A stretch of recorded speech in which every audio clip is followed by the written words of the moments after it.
ठीक है, चलिए शांत हो जाइए। तो बस यही कह रहे थे कि मतलब इसलिए बता रहा हूँ क्योंकि तुम सोचो कहाँ स्टैंड कर रहे हो।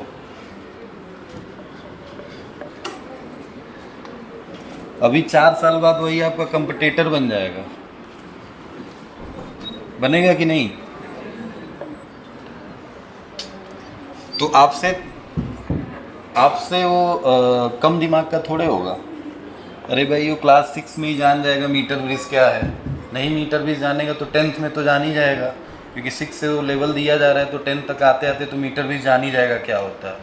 और आपको तो आज पता चला है मीटर ब्रिज, तो आप उससे 2 साल 3 साल पीछे हैं ऑलरेडी, ठीक है।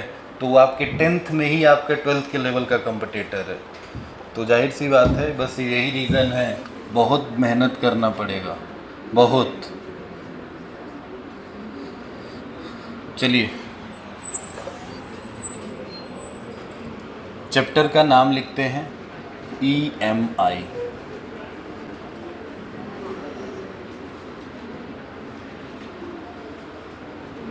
इलेक्ट्रोमैग्नेटिक इंडक्शन चैप्टर का नाम है।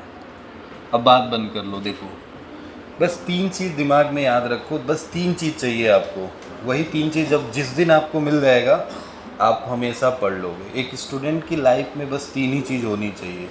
एक तो आत्मविश्वास होना चाहिए, ठीक है, और आत्मविश्वास के साथ क्या होना चाहिए? आत्मविश्वास, अभ्यास और निरंतरता। निरंतरता मतलब कॉन्टिन्यूटी। ये 3 चीज़ बहुत ज़रूरी है। आप अभ्यास एक दिन करके किसी युद्ध में नहीं उतर सकते हो। कहा जाता है, आपने एक कहावत सुना होगा कि जितना अभ्यास में पसीना बहाओगे उतना ही युद्ध में खून कम बहेगा। सुना होगा आपने एक कहावत कहीं। तो युद्ध में खून कम बहाना है तो पहले तलवार चलाने आना चाहिए। एक दिन के तलवार चलाने से युद्ध में नहीं उतर सकते हैं आप, और एक दिन चला के उतरेंगे तो आप ही का खून ज़्यादा बहेगा। तो जाहिर सी बात है कि पहले अभ्यास में जितना पसीना बहा लोगे तो जाहिर सी बात है एकदम परफेक्ट हो जाओगे। और जिस दिन परफेक्ट हो गए उस दिन किसी भी मैदान में उतरोगे तो जाहिर सी बात है ब्लड कम निकलेगा। ब्लड का मतलब है ब्लड नहीं निकालना है, क्वेश्चन करना है, ठीक है। चलिए अभी चैप्टर का नाम है electromagnetic induction. Electromagnetic induction chapter में पहले देखो बहुत छोटा सा चैप्टर है, अगर 12th के केवल बोर्ड के सिलेबस से देखें, बट हम बोर्ड के लिए केवल नहीं पढ़ेंगे। मैंने आपको किसी भी चैप्टर में कोई टॉपिक स्किप नहीं किया है, चाहे वो बोर्ड में डिलीटेड हो नहीं डिलीटेड हो। आपको मिलाना पड़ेगा अपने नोट में से कि कौन सा टॉपिक डिलीटेड है कौन सा नहीं, उस पर नोट कर लीजिएगा। जैसे पोटेंशियोमीटर डिलीटेड था, उसके ऊपर क्रॉस कर लीजिएगा कि बोर्ड में नहीं है वो। इसमें हमें बस बोर्ड के हिसाब से 2 ही 3 मुश्किल से 5 हेडिंग पढ़ने हैं। पहला मैग्नेटिक फ्लक्स, ठीक है, जिसको फाई बी कहते हैं। दूसरा फैराडे लॉ। फैराडे लॉ के अंदर लेंज लॉ भी आता है, तो फैराडे लॉ ही मेन है। Magnetic flux, Faraday law. Faraday law में ही इलेक्ट्रोमैग्नेटिक इंडक्शन है, मतलब इन्होंने ही इलेक्ट्रोमैग्नेटिक इंडक्शन के बारे में बताया था, फैराडे और हेनरी ने। तो इलेक्ट्रोमैग्नेटिक इंडक्शन चैप्टर और टॉपिक इसी अंदर में आएगा, लॉ के अंदर में, ठीक है। फिर उसके बाद से सीधे हम चलेंगे, पता है कहाँ पे? दो तीन टॉपिक और बचेगा। एक बचेगा म्यूचुअल इंडक्शन और एक बचेगा सेल्फ इंडक्शन। बस खत्म चैप्टर, ठीक है। और अगर आपको ये बोर्ड के हिसाब से है, और इसमें बीच में मैंने बोला ना छोटा छोटा टॉपिक होगा, वो मैंने लिखा मेन टॉपिक है, मगर गिन के 6 हेडिंग होंगे। उसके अलावा सुनिए, अगर हमें 12th के हिसाब से नहीं पूरे कंपटीशन के हिसाब से पढ़ना है तो इसमें बेसिक चीज़ें अभी बीच में और आएंगी, जैसे मोशनल ईएमएफ कैसे जनरेट होता है, how to generate a EMF, या मेथड ऑफ जनरेटिंग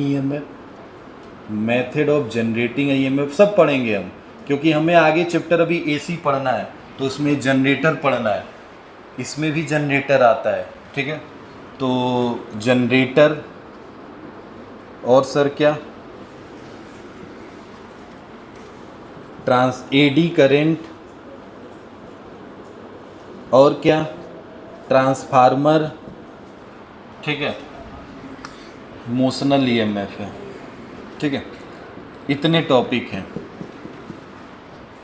ये जो म्यूचुअल इंडक्शन और सेल्फ इंडक्शन है, इसमें केवल बेसिक कॉन्सेप्ट नहीं, इसके अंदर जैसे अभी कुछ चीज़ें हैं। सोलेनाइड आप पढ़े होंगे, कह रहे हो नहीं, ठीक है, ज़्यादा नॉलेज नहीं चाहिए, सोलेनाइड से थोड़ा सा ही नॉलेज चाहिए। सोलेनाइड में जब हम इसका केस लेंगे म्यूचुअल में और सेल्फ में, वो हमारे लिए ज़्यादा इम्पोर्टेंट होता है, म्यूचुअल और सेल्फ इंडक्शन, ठीक है। सोलेनाइड पढ़ लोगे, कोई दिक्कत नहीं, मैं आपको बता दे रहा हूँ। सोलेनाइड से थोड़ा सा चीज़ें जो भी आएगा वहाँ पे बता दूंगा। आप पढ़े होगे सोलेनाइड सर एक तरह का ऐसा कह सकते हो इंस्ट्रूमेंट है, एक हेलिकल, या कह सकते हो हेलिकल छोड़ दो, एक सॉफ्ट आयरन कोर लेते हैं और उसके ऊपर एक वायर की वाउंडिंग की जाती है। ये जो वाइंडिंग करते हैं उस वाइंडिंग के हिसाब से इसमें मैग्नेटिक फ्लक्स क्रिएट होता है, मैग्नेटिक फील्ड आता है। अब सोलेनाइड बिहेव करता है बार मैग्नेट की तरह। इसमें इनसाइड मैग्नेटिक फील्ड जो होता है वो यूनिफॉर्म होता है और outside magnetic field almost zero होता है। सोलेनाइड में बस यही होता है। सोलेनाइड बस दिमाग में भर लो, सोलेनाइड एक बार मैग्नेट है। जो प्रॉपर्टी बार मैग्नेट की होगी वही किसकी होगी, सोलेनाइड। बार मैग्नेट में सर ऊपर नीचे होता तो है मैग्नेटिक फील्ड, भाई किसी भी बार मैग्नेट का मैग्नेटिक फील्ड हमेशा उसके पोल पे होता है। कुछ भी बार मैग्नेट पे चिपकाओगे तो यहाँ नहीं चिपकेगा, यहीं आके चिपकेगा, यहीं बार मैग्नेट अलग होता है। वो वाला चुंबक कोई उठा लिए, वो चुंबक बार मैग्नेट नहीं है।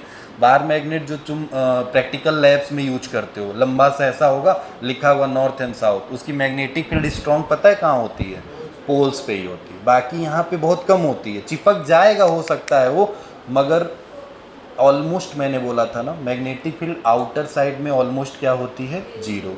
इनसाइड मैग्नेटिक फील्ड होती है। और तुमने पढ़ा होगा बार मैग्नेट में भी कि बार मैग्नेट में मैग्नेटिक फील्ड लाइंस ऐसे निकलती है, यही ना होता है, इधर निकली है और सर इधर से इंटर कर जाती है, तो अंदर कैसे चलेगी, और ये पता है एकदम यूनिफॉर्म चलेगी। यही कहानी सोलेनाइड में भी होता है।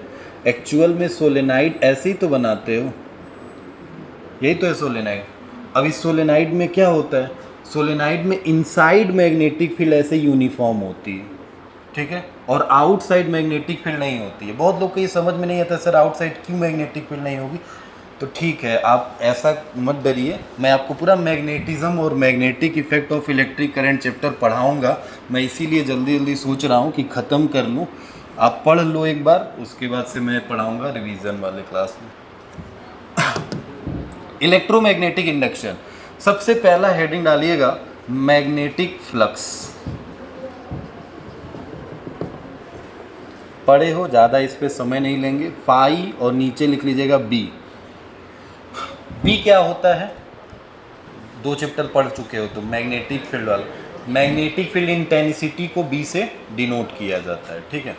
तो क्योंकि देखो इलेक्ट्रिक फ्लक्स भी होता है ना, गॉस थ्योरम इलेक्ट्रिक फ्लक्स पढ़े थे, उसको भी किससे रिप्रेजेंट किया गया था, फाई से, बट नीचे क्या लिखा था, ई, इसके नीचे लिखा गया बी, मतलब ये मैग्नेटिक फ्लक्स है, ठीक है। सेम इलेक्ट्रिक फ्लक्स की कहानी यहाँ पे भी दोहराई जाएगी। अभी डिफिनीशन लिखिएगा, बट हेडिंग डाल के अब सुनिए एकदम ध्यान से, जब तक ये खत्म ना हो जाए पूरा मैग्नेटिक फ्लक्स।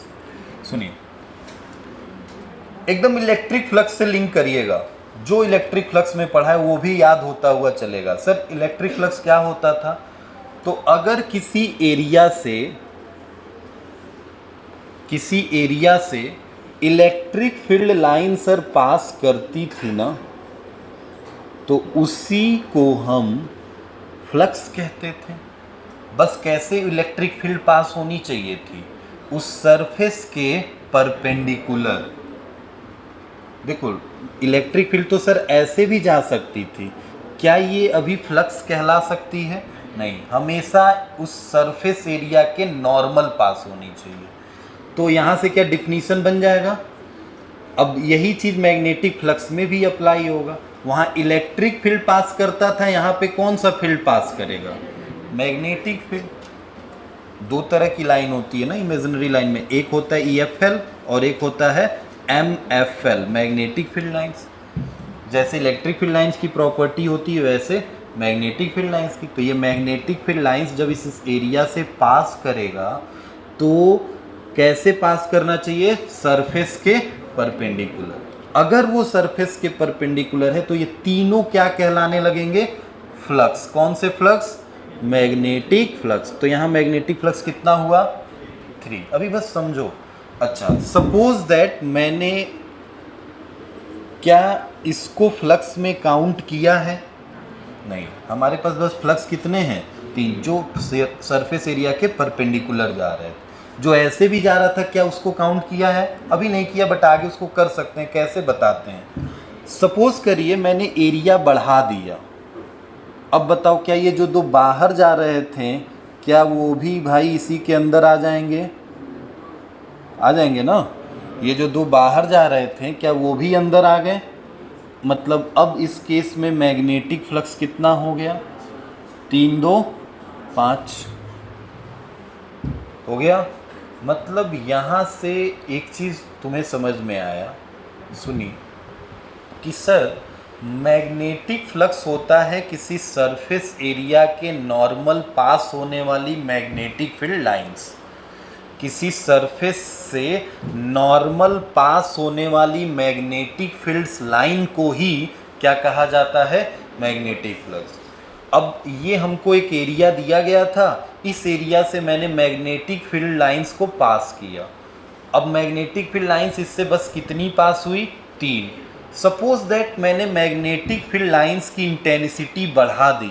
तो इंटेंसिटी बढ़ाने का मतलब क्या ये घना हो जाएगा? घने होने का मतलब क्या और भी लाइंस पास होने लगेंगे? और जितना लाइन पास होगा क्या मैग्नेटिक फ्लक्स उतना बढ़ता जाएगा? समझ रहे हो? अच्छा, दूसरा केस ये हो सकता है सर कि हम एरिया को ही बढ़ा दें। मैं इंटेंसिटी न बढ़ा के क्या बढ़ा दूं? एरिया ही बढ़ा दूं। तो जैसे मैं एरिया बढ़ाऊंगा तो क्या और भी फ्लक्स आ जाएंगे इसके अंदर? मतलब यहाँ से फ्लक्स का एक सिंपल फार्मूला दिमाग में बन गया कि फ्लक्स जो है वो डायरेक्टली प्रोपोर्शनल है मैग्नेटिक फील्ड के इंटेंसिटी पे, क्योंकि ये बढ़ रहा है तो भी ये बढ़ रहा है। और मैग्नेटिक फ्लक्स डायरेक्टली प्रोपोर्शनल है किसके? एरिया ऑफ, जो भी एरिया तुम्हें दिया है उस एरिया। ये बी नीचे लिखते चलना है इसके, ठीक है? मतलब एरिया बढ़ाने पे भी फ्लक्स बढ़ रहा है। तो क्या यहाँ से मैं बोल सकता हूँ phi equal to constant, constant की वैल्यू हटा देता हूँ तो क्या बन जाएगा?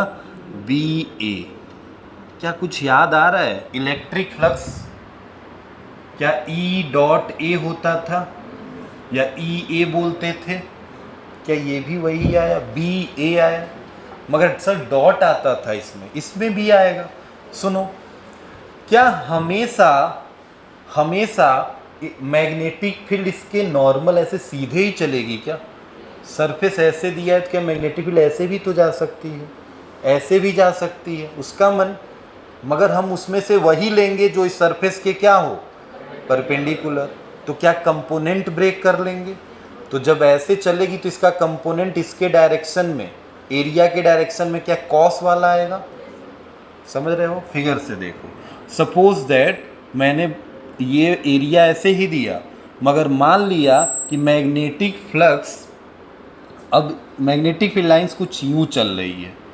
बताइए, अगर मैग्नेटिक फील्ड लाइंस ऐसे चल रही है तो क्या ये अभी फ्लक्स कहलाएगा? नहीं सर, क्योंकि ये सरफेस के परपेंडिकुलर नहीं है। सरफेस इधर चलना चाहिए तब परपेंडिकुलर होता। तो इसका मतलब क्या ये एरिया वेक्टर से कितना एंगल बना रहा था? मैग्नेटिक फील्ड कितना एंगल बना रहा था? थीटा। तो इस बी का ये कंपोनेंट कितना आएगा यहाँ पे? B cos theta. तो बस देखो ध्यान से, मेरे पास कितने इक्वेशन बने? 1 2, और यहाँ से बोल सकते हैं magnetic flux is directly proportional to the B cos theta. तो इक्वेशन नंबर 3 बना। अगर मैं इन तीनों इक्वेशन को मर्ज करूं तो 1 में तो बी आया है और थर्ड में भी क्या आया है? बी आया है। तो क्या 2 बार लिखेंगे? नहीं। तो क्या यहाँ से ही केवल थर्ड को ही ले लें, बी कॉस थीटा, और सेकेंड से क्या ले लें? ए, तो क्या phi is equal to B A cos theta बन जाएगा क्या? बनेगा। अब यहाँ से बी मैग्नेटिक फील्ड होती है, ए एरिया होता है, दोनों वेक्टर हैं। तो जब दो वेक्टर हैं और उनके साथ कॉस थीटा आता है तो क्या इनके बीच का प्रोडक्ट स्केलर प्रोडक्ट होता है क्या? मतलब बी डॉट क्या हो जाता है? ए। समझ गए? तो यहाँ से क्या मिल गई हमें? फ्लक्स की वैल्यू मिल गई। अब यहाँ थीटा क्या है सर? थीटा इज द, बोलो, angle between area vector and magnetic field lines. पूरा नहीं लिख रहा हूं, MFL। समझ गए? Area vector and magnetic field lines के बीच का एंगल है। ठीक है। कैसी क्वांटिटी होगी, स्केलर या वेक्टर? जल्दी बताइए। अरे स्केलर प्रोडक्ट है तो क्वांटिटी कैसी होगी? ये प्रोडक्ट ही स्केलर प्रोडक्ट कहलाता है। तो मैग्नेटिक फ्लक्स कैसी क्वांटिटी होगी? स्केलर। मतलब पॉइंट में इट इज स्केलर क्वांटिटी। समझे हो? दूसरा पॉइंट सुनो, अभी एक ही बार सब लिखना। दूसरा पॉइंट, इसका यूनिट जो इम्पोर्टेंट है, यूनिट में आएंगे। फ्लक्स की वैल्यू मिली कितनी है? बोलिएगा। अरे बी डॉट ए, तो क्या बी ए कॉस थीटा यही मिली है ना? तो बी की यूनिट क्या होगी? टेस्ला होती है, और एरिया की कॉस थीटा की तो यूनिट नहीं है। तो tesla metre square is the unit, और इसी को क्या नाम दिया जाता है? वेबर, जिसको WB से डिनोट किया जाता है। ठीक है, वेबर। क्लियर है इतनी बात? टेस्ला मीटर स्क्वायर, और इसी को कहते हैं वेबर। कौन सी यूनिट है ये? SI। फेमस एक और यूनिट है इसकी, CGS यूनिट। ध्यान से सुनिएगा। फ्लक्स फिर वही लिखा, फाई बी कितना हुआ? BA cos theta. बताओ मैग्नेटिक फील्ड की CGS यूनिट क्या होती है? गॉस। अरे भाई क्या पढ़ रहे हो? गॉस। ये बोर्ड में आ चुका है। एक टेस्ला इज इक्वल टू कितना? अभी पिछले साल के ही पहले ऑब्जेक्टिव क्वेश्चन में ही था। एक टेस्ला कितने गॉस के बराबर होता है? तो टेस्ला, और यहाँ पे CGS यूनिट में क्या होगा? गॉस, और एरिया सेंटीमीटर स्क्वायर हो जाएगा। तो Gauss centimetre square is the CGS unit, और इसको क्या बोलते हैं? मैक्सवेल। MX से डिनोट किया जाता है। ये दो यूनिट है। एक वेबर में कितना मैक्सवेल होता है ये भी जानना जरूरी होगा। जानेंगे? तो एक वेबर में कितना मैक्सवेल होगा? तो सर ध्यान से सुनिए, एक टेस्ला में यही बस मेन है, क्योंकि मीटर से सेंटीमीटर तो समझ ही जाओगे कितना होगा। कितना होगा? अच्छा इसमें बताओ कितना होगा। बस ये अभी ऐसे याद रखो, 10 का पावर 8 होता है। अब बताओ, अब तो समझ गए होगे कि एक टेस्ला में कितना गॉस होता है। एक मीटर में कितना सेंटीमीटर? तो 100 का स्क्वायर करोगे तो कितना होगा? 10,000 होगा। तो इसका मतलब टेस्ला में भी तो 4 रहा होगा 10,000। मतलब यहाँ से ऐसे लिखेंगे, अब डायरेक्ट नहीं लिख रहा हूँ मैं, ऐसे लिख रहा हूँ सर। एक क्या है? Tesla metre square is equal to, एक टेस्ला से किस में जा रहे हैं? गॉस में जा रहे हैं ना। तो कितना गॉस होगा यहाँ पे? 10 to the power 4 gauss, into में मीटर में 10 टू द पावर 2। अरे एक मीटर में कितना सेंटीमीटर? 10 to the power 2। तो 2 मीटर है तो 10 to the power 4 centimetre square हो जाएगा। और क्या गॉस सेंटीमीटर स्क्वायर ही क्या कहलाता है? तो क्या यहाँ से 1 टेस्ला मीटर स्क्वायर क्या कहलाएगा? वेबर। तो 1 weber is equal to 10 to the power 8 maxwell. Clear है इतनी बात? तो ये रेशियो याद रखना है। यहाँ से ये भी बात पता चल गया कि एक टेस्ला में कितना गॉस होता है। ठीक है, चलिए कैसी यूनिट होती है समझी गए। अब एक चीज़ पूछा जाता है इसका डायमेंशन फॉर्मूला। डायमेंशन फॉर्मूला बात नहीं, डायमेंशन फॉर्मूले में आइए। क्या निकाल लेंगे? मैं निकाल नहीं रहा हूँ, बता दे रहा हूँ, आप आगे प्रोसीड करिएगा। सर कैसे निकालेंगे?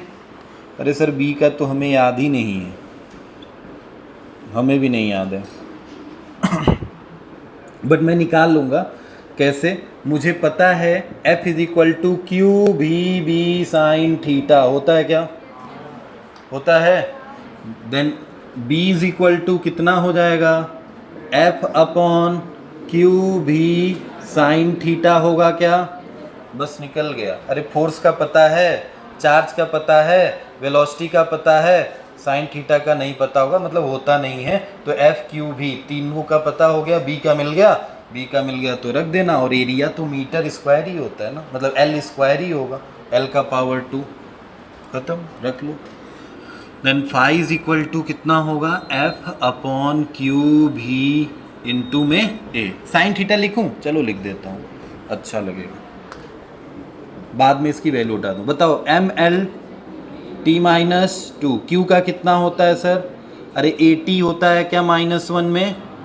-1 है, ध्यान देना। भी वेलोसिटी कितना होगा? एल टी -1, और एरिया कितना होगा? L2। क्या अब इनको सॉल्व करने आता होगा? नहीं आता होगा तो सीख लीजिएगा, ठीक है। अब उसके आगे नहीं जा रहा हूँ मैं, डायमेंशन फॉर्मूला हो गया। अब देखो एक चीज़ ये, बस last, magnetic flux scalar quantity होता है, बट फिर भी ये प्लस हो सकता है और माइनस हो सकता है।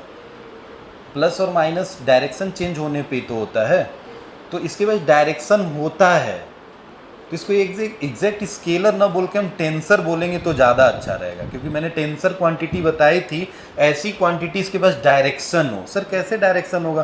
क्योंकि भाई थीटा पे डिपेंड कर रहा है ये, थीटा तो एंगल ही है ना, और किसके किसके बीच में? देखो थीटा इधर चल रहा था, अगर मान लो उल्टा इधर चलाने लगूँ, ये बोर्ड है, इसी बोर्ड में मैं मैग्नेटिक फ्लक्स इधर भेज दिया, बस ऐसे समझो, इस बोर्ड में मैग्नेटिक फील्ड लाइन को मैंने अंदर ऐसे भेजना स्टार्ट कर दिया, ठीक है।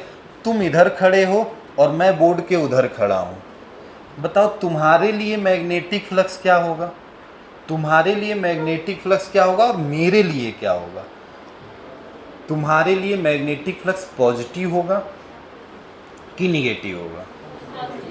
पॉजिटिव होगा। और मेरे लिए बस यही चीज़ समझना है, आप गलत बोल रहे हो। आपके लिए एरिया वेक्टर किधर होगा इस बोर्ड का?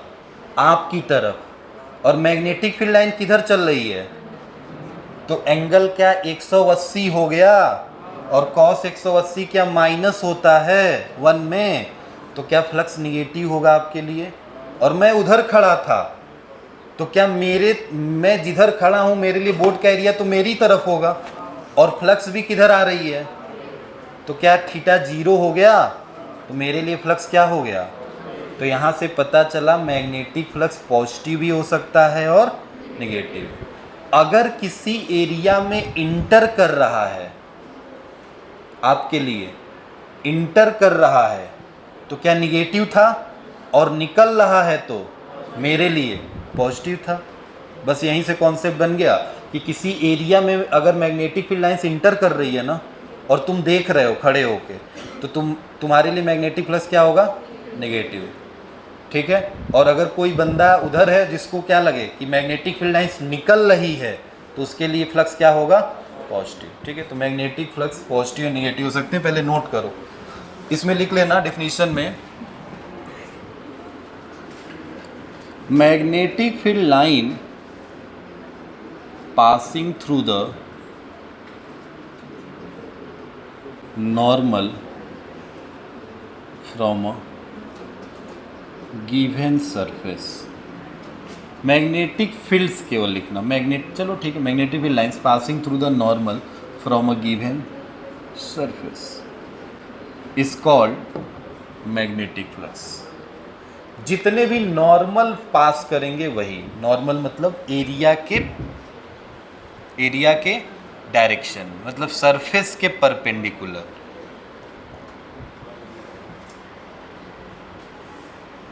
कंफ्यूज मत होना, एरिया के परपेंडिकुलर मत बोल देना, सरफेस के। एरिया तो उसी के डायरेक्शन में चल रहा है, मतलब एरिया के साथ तो 0 180 एंगल बना रहा है ना वो, तो एरिया के परपेंडिकुलर नहीं, सरफेस के परपेंडिकुलर। भाई ये सरफेस है तो इसका एरिया तो इधर ही चलेगा, और इलेक्ट्रिक फ्लक्स भी इधर चल रहा है, तो क्या दोनों एक ही डायरेक्शन में, तो ये नहीं परपेंडिकुलर होगा। तो यहाँ मैं इसीलिए लिखा हूँ magnetic line passing through the normal from the given surface not a area. जो भी सरफेस दिया है उस सरफेस के परपेंडिकुलर पास होने वाली मैग्नेटिक फील्ड लाइंस ही कहलाती हैं मैग्नेटिक फ्लक्स। ठीक है, सारे टॉपिक्स मैग्नेटिक फ्लक्स से क्लियर हैं, बस इतना ही है मैग्नेटिक फ्लक्स। लास्ट में वही पॉजिटिव और निगेटिव बस लिखना है, तो थोड़ा सा कहीं जगह खाली करो तो मिटा के लिख दूँ, ये हो गया हो तो।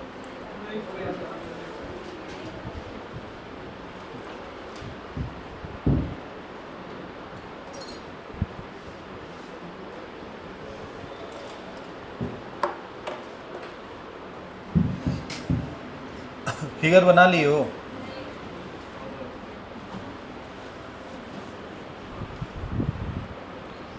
जल्दी बनाओ भाई। कलर कर रहे हो क्या इसमें? आसान है, इसमें इतना क्या कलाकारी है। फिगर तो बनेंगे रे ऑप्टिक्स में ना, अच्छे अच्छे, उसमें एकदम पूरा ज्योमेट्री बॉक्स लेके आना।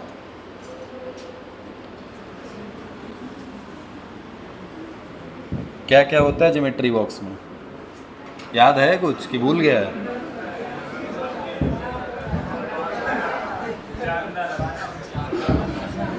दस के बाद से दर्शन किए उसका? चंदा ही बस याद है। लंगड़ा प्रताप, प्रताप कहाँ से आ गए? लंगड़ा प्रकार सुना था मैं, लंगड़े के प्रकार का है वो, लंगड़ा प्रताप नहीं है वो। कुछ भी भाई।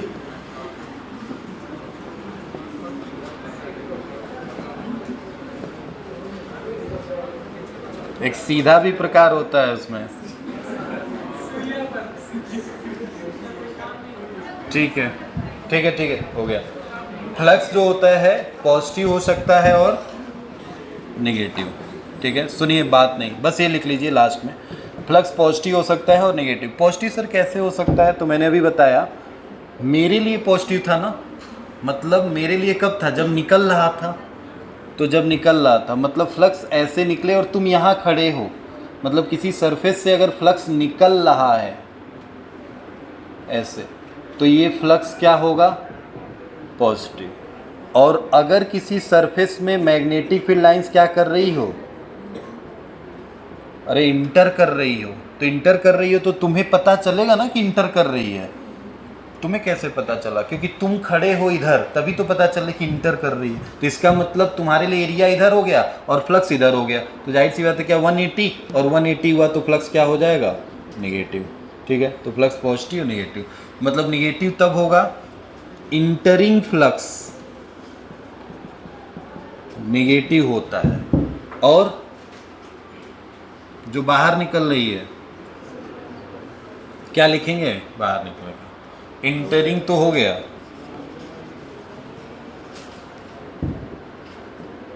Outing from surface. बात नहीं भाई, बस नोट कर लीजिए इतनी कहानी, बाकी पढ़ के आइएगा। छोटा छोटा क्वेश्चन BA cos थीटा पे बनेगा, बाकी हम आगे चलेंगे फैराडे लॉ पे, जो कि कल